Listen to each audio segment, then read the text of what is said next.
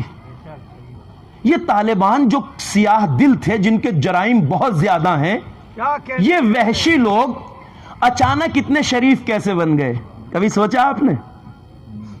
یہ وحشی طالبان اتنے شریف کیسے ہو گئے؟ یہ بیٹھے بٹھائے شریف نہیں ہوئے، یہ شریف ہوئے ہیں مرجعیت کی طاقت کی وجہ سے. یہ شریف ہوئے ہیں مرجعیت کی طاقت کی وجہ سے، اس لیے کہ یہ دیکھ رہے ہیں کہ جن کے بھروسے پر برسوں ظلم کیا تھا، وہ تو خود اپنا بوریا بستر سمیٹ کے مڈل ایسٹ سے بھاگ رہے ہیں. جب وہ نہ ٹک سکے تو ان کے بھروسے پہ ظلم کرنے والے کیسے ٹک سکتے ہیں؟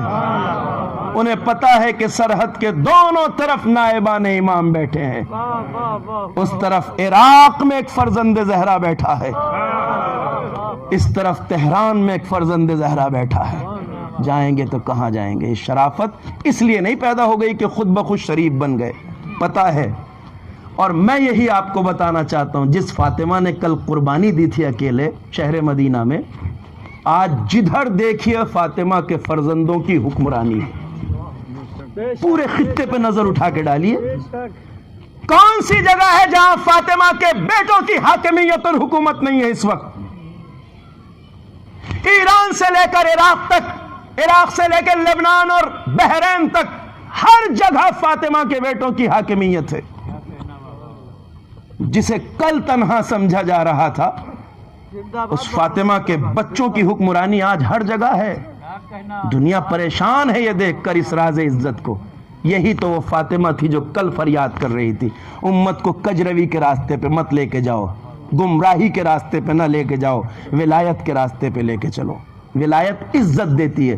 آج عزت اسی لیے حاصل ہے اس قوم کو کہ ہم نے کبھی ولایت اہل بیت کا راستہ نہیں چھوڑا, ہم نے عزت کا راستہ نہیں چھوڑا, ہم نے مردانگی کا راستہ نہیں چھوڑا, ہم نے شرف کا راستہ نہیں چھوڑا. وگرنہ ایک چھوٹی سی قوم اتنی پاورفل کیسے ہو گئی کہ بیروت کے چوراہے پہ کھڑے ہو کر جب داعش سے ساری دنیا کانپ رہی تھی, تب فرزند عاشورہ سید حسن نصر اللہ نے کہا تھا, پوری دنیا کے میڈیا کے سامنے کھڑے ہو کر کھلے لفظوں میں کہا تھا, جب پوری دنیا داعش کے ظلم سے تھرا رہی تھی, گلے کٹ رہے تھے, گردنیں کاٹی جا رہی تھی, ہر طرف خون بہ رہا تھا سیریا اور عراق میں, تب انہوں نے کہا تھا کہ میں دنیا کے مسلمانوں سے یہ نہیں کہتا کہ وہ سیریا اور عراق میں ہماری مدد کے لیے آئیں, میں دنیا کے مسلمانوں سے یہ نہیں کہتا کہ وہ ہماری مدد کے لیے سیریا اور عراق میں آئیں, مگر ساری دنیا کے ٹیررسٹوں سے, دہشت گردوں سے کھلے عام کہہ رہا ہوں یہاں کھڑے ہو کر کہ تم ساری دنیا سے اکٹھے ہو کر سیریا اور عراق میں جمع ہو جاؤ, قسم خدا کی ہم تمہارا وہی حال کریں گے جو خیبر میں علی نے مرحب کا کیا تھا. یا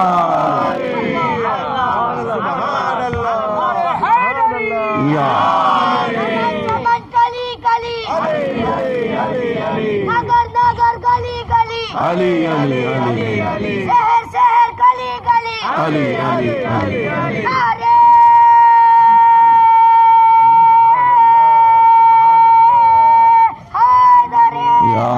جزاک اللہ. عزت کا راستہ تھا جو فاطمہ امت کو دینا چاہتی تھی. فاطمہ اپنے بابا کی امت کو اس راستے پہ لے جانا چاہتی تھی, اس کے لیے قربانیاں تھی. یہ صرف شوہر کے حق کی لڑائی نہیں تھی, یہ نظام ولایت, یہ اسلام کو عزت دینے کی لڑائی تھی. اور آخر میں آپ سے یہ بات کہہ دوں میں کہ فاطمہ اپنے مشن میں کل بھی کامیاب تھی, آج بھی کامیاب. اگر شیطان نے آدم کو سجدہ نہیں کیا تو کیا اللہ شیطان کے سامنے ناکام ہے؟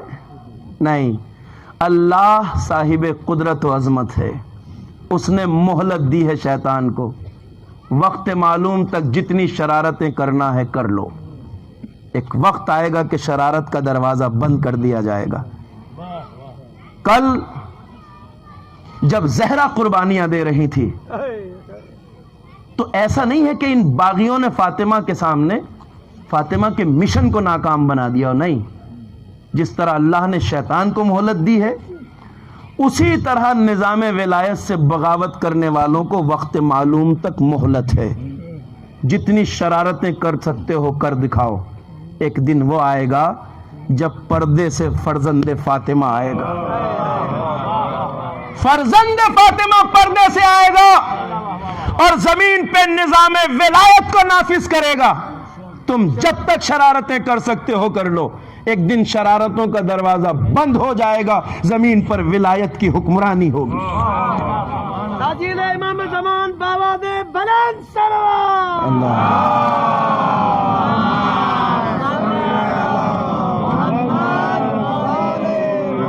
فرزند فاطمہ پردہ غیب سے آئے گا, زمین پہ نظام ولایت نافذ ہوگا. اور ہمارے جوان جانتے ہیں کہ نظام ولایت نافذ ہوگا, اور وہ نظام ولایت جس میں ایک کے بعد ائمہ معصومین ایک کے بعد ایک آئیں گے, حکومت کریں گے اس دنیا پہ. اسے عقیدہ رجت کہتے ہیں. کبھی علماء سے تفصیل معلوم کر لیجئے گا, اب میں اس کے بارے میں بات نہیں کر سکتا. عقیدہ رجت, امام کے بعد ائمہ اطہار ایک کے بعد آئیں گے ایک, اور زمین پہ نظام ولایت نافذ ہوگا. اور اس زمین پر انسانیت اس کمال کو حاصل کرے گی جس کمال کو حاصل کرنے کے لیے اللہ نے انسانوں کو خلق کیا. اور امام کے دور حکومت میں کیسا آسائش اور آرام ہوگا اس کے بارے میں آپ جانتے ہیں. فاطمہ کی وہ آواز بھی صدا بصہرا نہ سمجھیے. جب پہلو پہ دروازہ گرا جلتا ہوا, فاطمہ کی پسلیوں پہ جب جلتا ہوا دروازہ گرا, تو بہت سے علماء نے لکھا ہے فاطمہ کی زبان سے ایک لفظ نکلا, یا مہدی ادرکنی. جو فرزند برس ہا برس کے بعد آنے والا ہے اسے آواز دی تھی کل فاطمہ نے. وہ منتقم ہے خون فاطمہ کا, وہ انتقام لینے والا. زہرا جو دربار خلافت میں آئی, خطبہ دیا, جو ظلم کے سامنے ڈٹ گئی خطبات کے ذریعے, جس نے خط ثقیفہ کو رسوائی کی دلدل میں دھکیل دیا, جس نے عزت نظام ولایت کو محفوظ کر دیا قیامت تک کے لیے, اس فاطمہ کو بڑی قربانیاں دینا پڑی. فاطمہ وہ بیوی ہے جس کا حق چھینا گیا. فدق کے مسئلے میں جب زہرا نے ہزاروں دلیلیں پیش کی اور فاطمہ کو اس کے باوجود محروم لوٹایا گیا دربار خلافت سے, تو روایت کہتی ہے فاطمہ روتی ہوئی دربار سے واپس آئی. فاطمہ روتی ہوئی دربار سے واپس آئی, روتی ہوئی. فاطمہ دربار سے واپس آئی, صحن خانہ میں بیٹھی تھی. علی داخل ہوئے گھر میں, دیکھا فاطمہ سر جھکائے بیٹھی ہیں. قریب آئے, آ کے کہا بنت رسول کیا بات ہے. زہرا نے جو سر اٹھایا تو علی نے دیکھا فاطمہ کا چہرہ آنسوؤں سے تر ہے. علی جیسا شوہر جو فاتح خیبر ہو, یہ دیکھ کے تڑپ گئے علی کہ فاطمہ کی آنکھوں آنسوؤں سے بھری ہوئی ہیں. تڑپ کے پوچھا بنت رسول کیا بات ہے جو آپ رو رہی ہیں؟ فاطمہ میرے ہوتے ہوئے آپ کیوں رو رہی ہیں؟ کہا علی غم اسی بات کا ہے کہ آپ کے ہوتے ہوئے مجھے میرے حق سے محروم کر دیا گیا. علی مجھے دربار سے محروم لوٹایا گیا ہے. علی میری بات کو نہیں سنا گیا. علی مجھے جھٹلایا گیا ہے. علی صدمہ اسی بات کا ہے کہ آپ کے ہوتے ہوئے مجھے میرے حق سے محروم کر دیا گیا. روایت کہتی ہے فاطمہ جیسی وفادار خاتون زوجہ علی, جب زہرا کی زبان سے یہ فکرے نکلے, یکایک علی کا ہاتھ قبضہ شمشیر پہ پہنچا, چہرہ غصے سے سرخ ہو گیا, اور روایت بتاتی ہے کہ علی کو جوش آ گیا فاطمہ کی اس بات سے. قریب تھا کہ علی گھر سے باہر نکلے تلوار کھینچ کر. یکایک مسجد سے مؤذن کی آواز بلند ہوئی, اللہ اکبر, اشہد ان لا الہ الا اللہ. علی کی نظریں فاطمہ کے چہرے پر ہیں.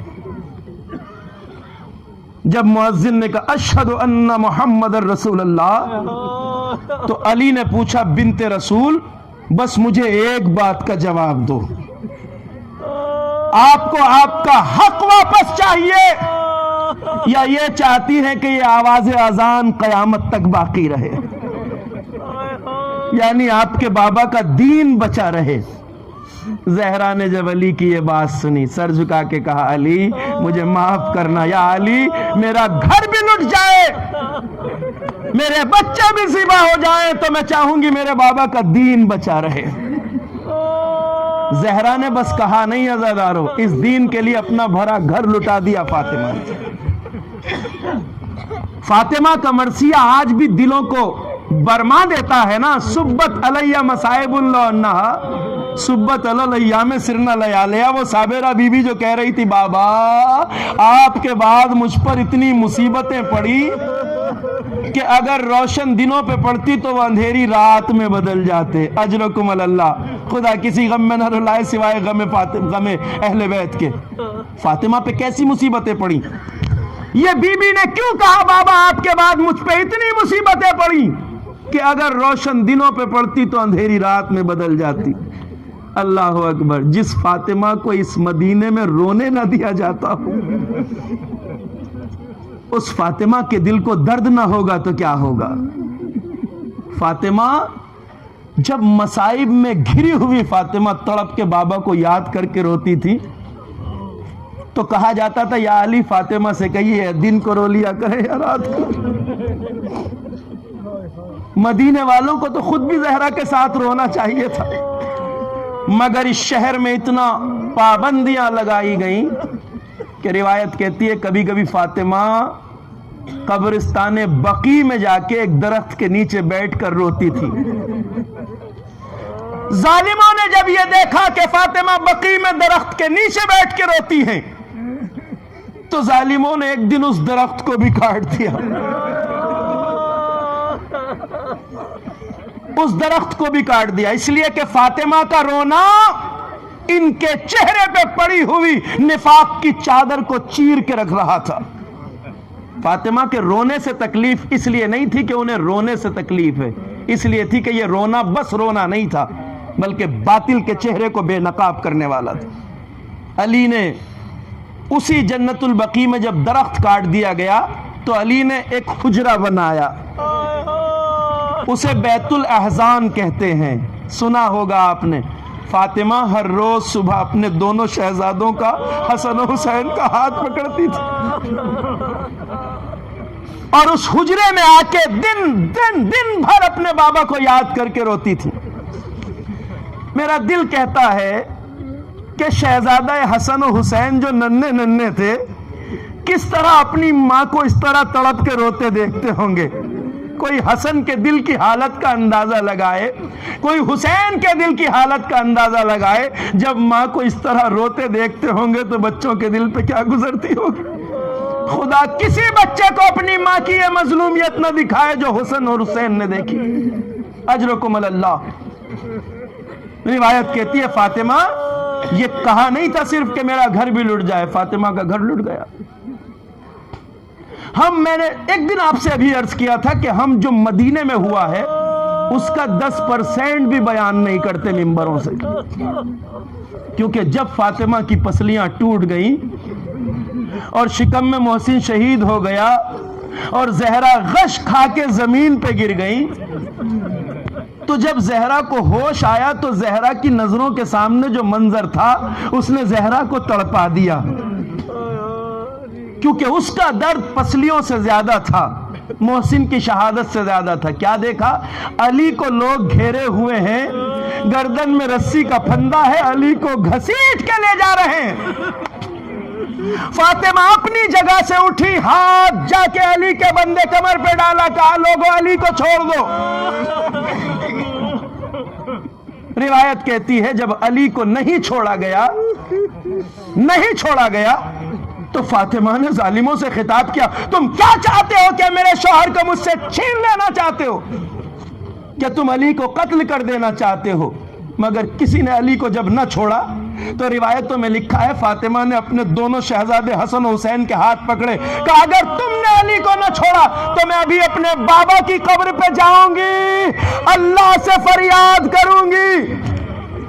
دونوں شہزادوں کے ہاتھ پکڑ کے فاطمہ بقیع کی طرف چلی, قبر رسول اللہ کی طرف. جیسے ہی علی نے لوگوں کے بیچ گھرے ہوئے فاطمہ کو قبر رسول کی طرف جاتے دیکھا, اللہ سے فریاد کرنے جا رہی ہے فاطمہ. کہا سلمان فاطمہ کو روکو, اگر فاطمہ نے اس وقت فریاد کر دی مدینہ تباہ ہو جائے گا.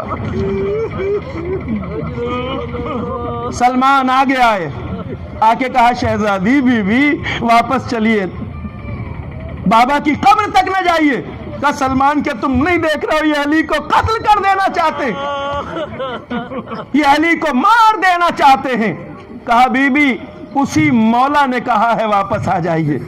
اجرکم اللہ. زہرا نے اطاعت کی, جا کے بابا کی قبر پہ فریاد نہیں کی, اسے کہتے ہیں صبر فاطمہ۔ اے علی مجھے رات میں غسل دینا، مجھے رات میں کفن دینا۔ وصیتیں علی سے کرتی تھی فاطمہ، وصیتیں کرتی تھی۔ ایک دن وہ آیا، اسما دیکھو میں حجرے میں جا رہی ہوں، جب تک میری تسبیح و تحلیل کی آواز آتی رہے اسما تو سمجھنا میں زندہ ہوں، جب آواز نہ آئے تو سمجھ لینا میں اپنے رب سے جا ملی ہوں۔ دیکھو اسما، میرے شہزادے جب باہر سے آئیں گے انہیں پہلے کھانا کھلانا، بعد میں میری شہادت کی خبر دینا، بس عزادارو حق کے پرسادہ ہو جائے۔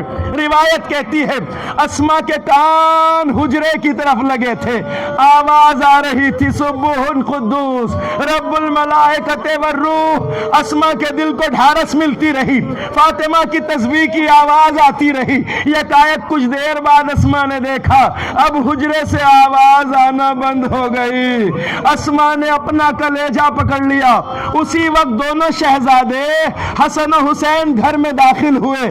اسما نے آنسوؤں کو صاف کیا، کھڑی ہوئی، بچوں کے استقبال کے لیے آگے آئی۔ آؤ شہزادوں، دونوں کو سینے سے لگا لیا، بڑی حیرت سے اسما کی طرف دیکھا۔ اسما کیا بات ہے؟ کیا کچھ نہیں شہزادوں، آؤ شہزادوں میں کھانا لگاتی ہوں، شہزادوں کھانا کھا لو۔ دونوں نے حیرت سے کہا اسما کیا کہہ رہی ہو؟ کیا کبھی تم نے دیکھا ہے ہم نے ماں کے بغیر کبھی کھانا کھایا؟ اے اسما ہماری والدہ گرامی کو کیا ہوا؟ اسما تڑپ گئی، کہا شہزادو جاؤ بابا کو خبر کرو، ماں اس دنیا سے گزر گئی۔ دونوں شہزادے آئے حجرے میں، ماں کے قدموں سے حسن لپٹ گئے، کہا اماں اب ہم اس تیار غربت میں کیسے جئیں گے؟ حسین تڑپ کے قدموں سے لپٹ گئے، مادر گرامی اس حالات میں ہمیں چھوڑ کے چلی گئی، اماں ہم یتیم ہو گئے۔ علی کو خبر کی گئی، غسل دیا گیا۔ عزادارو رات کا وقت تھا، جب سارا مدینہ سویا ہوا تھا، اصحاب سب سوئے ہوئے تھے، مدینہ میں صرف علی کے گھر میں بچوں کی سسکیوں کی آواز تھی۔ فاطمہ کا جنازہ تیار ہوا، چند گنتی کے اصحاب علی ابن ابی طالب جنازے میں حاضر تھے۔ روایت کہتی ہے خاموشی کے ساتھ رات کے سناٹے میں فاطمہ کا جنازہ اٹھا، علی قبرستان بقیع کی طرف جنازہ لے کے گئے۔ روایت کہتی ہے عزادارو، روایت کہتی ہے کہ علی جب فاطمہ کے جنازے کو قبر میں لٹانے کے لیے قریب ہوئے، ایک بار تڑپ کے آواز دی یا رسول اللہ، آپ کی لاڈلی فاطمہ آپ کے پاس آ رہی ہے، یا رسول اللہ آپ کی لاڈلی آپ کے پاس آ رہی ہے، یا رسول اللہ فاطمہ نے بڑی مصیبتیں برداشت کی، یا رسول اللہ فاطمہ نے بڑے ستم برداشت کیے، یا رسول اللہ یہ آپ کی لاڈلی ہے جو آپ کے پاس آ رہی ہے، یا رسول اللہ خود فاطمہ سے پوچھنا آپ کے بعد امت نے فاطمہ کو کیسے ستایا، اجرکم اللہ۔ یہ جملہ کیوں کہا علی نے خود فاطمہ سے پوچھنا؟ اس لیے کہ جس فاطمہ نے اپنے شوہر کو مرتے وقت تک یہ نہ بتایا ہو علی میری پسلیاں ٹوٹی، علی میری پسلیاں ٹوٹی ہے، یہی تو علی کے لیے درد کا مقام تھا۔ تڑپ گئے تھے جب غسل دیتے دیتے ہاتھ شکستہ پہلو پہ پہنچا تھا۔ فَأَحُفَّ الثَّلَاث سوال کہ یا رسول اللہ فاطمہ سے زور دے کے پوچھنا، جو شوہر کو نہ بتائے وہ بغیر زور دیے آپ کو بھی نہیں بتائے گی، جس نے اللہ کے لیے مصیبتیں برداشت کی۔ اجرکم اللہ۔ علی قبر سیدہ کے کنارے کھڑے تھے، علی قبر سیدہ کے کنارے، ہاں رات کا سناٹا تھا، رات کا سناٹا۔ علی کو فاطمہ کے زخموں کا بڑا احساس تھا، علی کو یہ درد تھا فاطمہ کا بدن زخم زخموں سے چور چور ہے۔ روایت کہتی ہے، مناقب ابن شہراشوب میں لکھا ہے، کہتے ہیں کہ جب علی فاطمہ کو قبر کے قریب لے گئے تو قبر سے 2 ہاتھ بلند ہوئے، آواز آئی لاؤ علی، میری امانت کو میرے حوالے کر دو۔ رسول اللہ کے ہاتھوں کو علی نے پہچانا، تڑپ کے کہا یا رسول اللہ آپ پر میرا سلام ہو، یا رسول اللہ آپ کی لاڈلی آپ کے پاس آ رہی ہے، مگر یا رسول اللہ علی کو معاف کر دینا، یا رسول اللہ میں آپ کو آپ کی امانت واپس دے رہا ہوں، مگر جب یہ امانت آپ نے مجھے دی تھی تو بالکل صحیح سالم تھی، مگر اب میں واپس دے رہا ہوں، پسلیاں ٹوٹی ہوئی ہیں، ہاتھوں پہ زخموں کے نشان ہیں، بازوؤں پر زخموں کے نشان ہیں، یا رسول اللہ علی کو معاف کر دینا۔ وَسَيَعْلَمُ الَّذِينَ ظَلَمُوا أَيَّ مُنقَلَبٍ يَنقَلِبُونَ اِنَّا لِلَّهِ وَإِنَّا إِلَيْهِ رَاجِعُونَ۔ الہی بحق زہرا و ابیہا و بالہا و بنیہا والسر المستودع فیہا بعدد ما احاط بہ علمک۔ پروردگار تجھے تیری عظمت و جلالت کا واسطہ ہمارے ذکر عبادت کو قبول فرما، پروردگار بندگی و اطاعت کی توفیق عطا فرما، گناہوں سے اجتناب کی توفیق عطا فرما، پروردگار ہمارے دلوں میں عشق و محبت و معرفت اہل بیت کو زیادہ سے زیادہ فرما، رب کریم ہمارا حشر و نشر محمد و آل محمد کے ساتھ فرما، پروردگار اس بزم میں اس مجلس میں موجود تمام عاشقان و ماتمداران سیدہ کونین کو شفاعت شہزادی کونین سے مستفیض فرما، رب کریم مقامات مقدسہ کی حفاظت فرما، عتبات عالیات بالخصوص کربلا معلیٰ نجف اشرف سامرہ اور روضہ سیدہ زینب کی حفاظت فرما، وہاں حفاظت کر رہے نوجوانوں کے عزم و حوصلے اور ہمتوں میں اضافہ فرما، پروردگار تمام مومنین و مومنات جو پریشانیوں میں مبتلا ہیں ان کی پریشانیوں کو برطرف فرما، جو بیمار ہیں انہیں شفا عنایت فرما، جو مشکلات میں گرفتار ہیں ان کی مشکلات کو برطرف فرما، رب کریم منتقم خون حسین صاحب زمانہ حضرت حجت کے ظہور میں تعجیل فرما، ہمیں اس لائق بنا کہ ہم اپنے امام کے ناصرین میں شامل ہو سکیں۔